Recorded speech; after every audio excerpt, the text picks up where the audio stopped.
ดีเด้อแม่พี่น้องอีกทุกคนเนาะ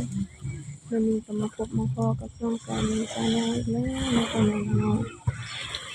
ที่ห่างหายไปโดนมาพบมาพอวันนี้ก็มาโผล่อยู่ที่เกาะลอยพี่น้องพ่อแม่พี่น้องศรีราชาเกาะลอยเนาะเหมือนดวงอาทิตย์ตกดินแต่บ่มีแดดเลยพ่อแม่พี่น้องนี่จะเป็นวันหยุดของสามีเนาะ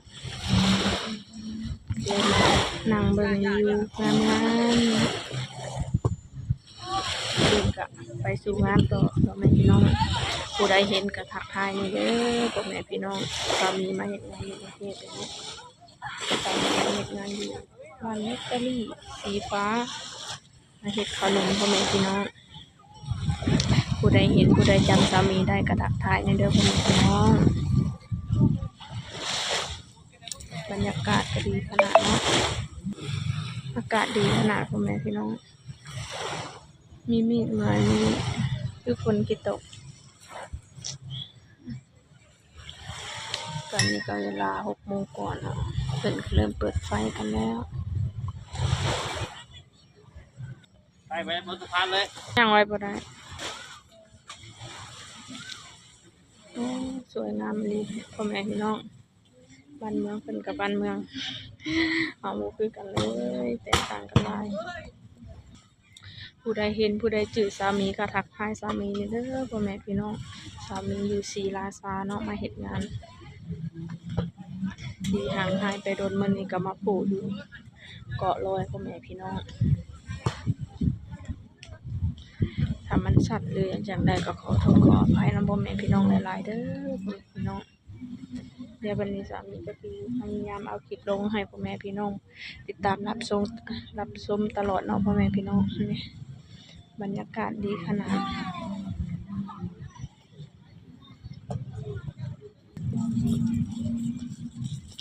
ไฟเป็นเปิดงามมันดีพ่อแม่พี่น้อง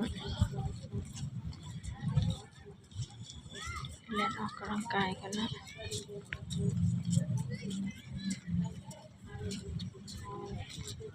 ฉันก็ขอโทษขออภัยหลายๆเด้อพ่อแม่พี่น้องเด้อ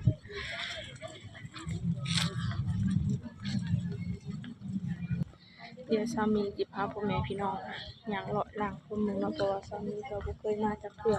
สามีก็เพิ่งมาเทื่อแรกคือกันเนาะบ่ฮู้ว่าเพิ่นมีหยังแหน่แต่เขาที่ฮู้ก็คือว่าสวยงามแฮงพ่อแม่พี่น้อง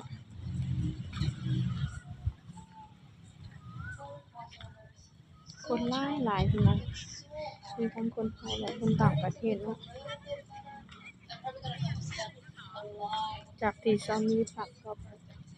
เกาะลอยนี่ก็บ่ได้ห่างไกลกันเนาะพ่อแม่พี่น้องกันหยุดก็เลยหาโอกาสมาเลาะเบิ่งมาเล่นมาอัดคลิปให้พ่อแม่พี่น้องเบิ่งเนาะหลังจากที่ห่างหายไปโดนกลับมาอีกทีก็คือมาโผ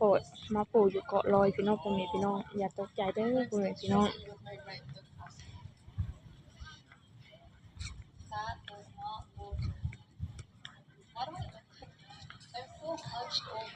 บรรยากาศดีขนาดพ่อแม่พี่น้องเลย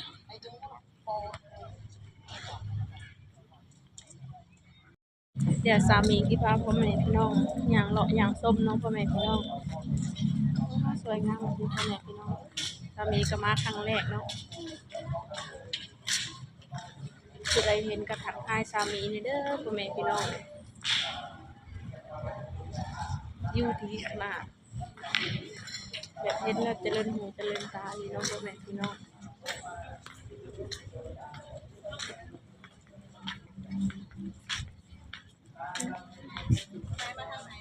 ทางนี้นี่ไงทางนี้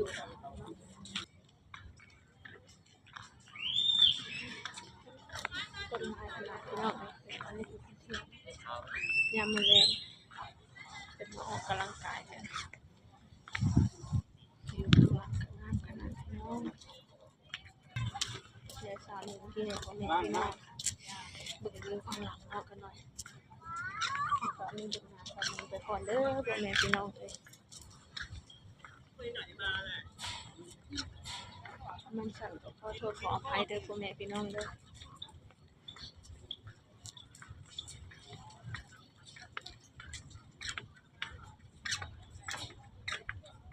มันก็อยู่บนสะพานสามีที่อยากไปเน้องพ่อแม่พี่น้องอากาศดีน้ำ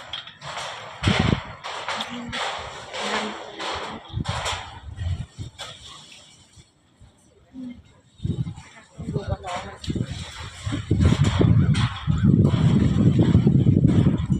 ยอดเลยเนาะเดี๋ยวสามีแก่พ่อแม่พี่น้องดูดีกว่า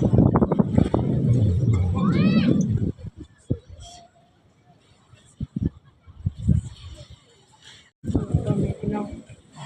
บรรยากาศยามมื้อแลงงามเลยเนาะที่เกาะลอยนะผู้ใดเห็นก็ทักทายเด้อ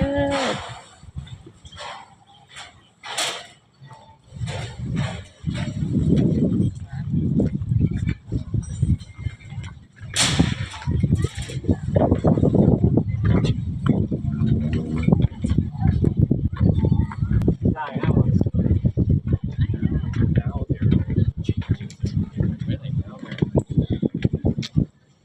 ฝนที่ตกนี่แหละพ่อแม่พี่น้องเหมือนฝนจากเต่าเลยโอ้คนหลายเลยพี่น้องเนี่ยเนาะเขามีงานมีชิงซาคณะกิจจัดงานมื้อวันที่17เนาะได้ยินเพื่อนร่วมงานเพิ่นเว้าอยู่ว่าที่เกาะลอยจัดงานมันมีงานสงกรานต์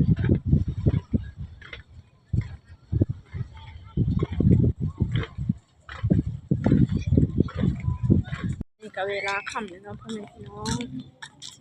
สามีก็กี่ขอตัวลาจากแล้วเนาะสามีก็กี่ได้กลับที่พักแล้วเด้อก็น้อยยันบ่กล้ากลับเพราะว่ามันบ่แม่นถิ่นเฮาเนาะเฮายังบ่เคยมาเทื่อนะพ่อแม่พี่น้องแต่ถ้ามีหมู่มาก็สามีก็อยากอยู่โดนๆนะแต่บ่มีหมู่นะเดี๋ยวกันกลับแล้วเนาะอยู่งามขนาดพ่อแม่พี่น้องบรรยากาศดีขนาดพ่อแม่พี่น้องรถไฟเพิ่นงามงาม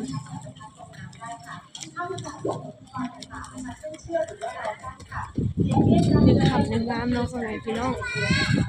เดี๋ยวเมื่อหน้าสามีมีโอกาสหยุดงานเนาะเพราะว่าสามีหยุดงานทุกวันพุธเดี๋ยวสามีขี่มาอย่างเล่นเองเนาะพ่อแม่พี่น้องสำหรับคลิปนี้สามีก็สิขอตัวลาไปก่อนเด้อพ่อแม่พี่น้องพอกันในคลิปหน้าจังได๋ก็ฝากพ่อแม่พี่น้อง FC ทุกคนกดไลค์กดแชร์กดติดตามให้สามีนำด้วยเนาะสามีที่พยายามลงคลิปให้พ่อแม่พี่น้องเบิ่งตลอดเนาะสำหรับคลิปนี้ก็สามีก็คือขอตัวลาไปก่อนเด้อพ่อแม่พี่น้องบ๊ายบายพบกันคลิปหน้า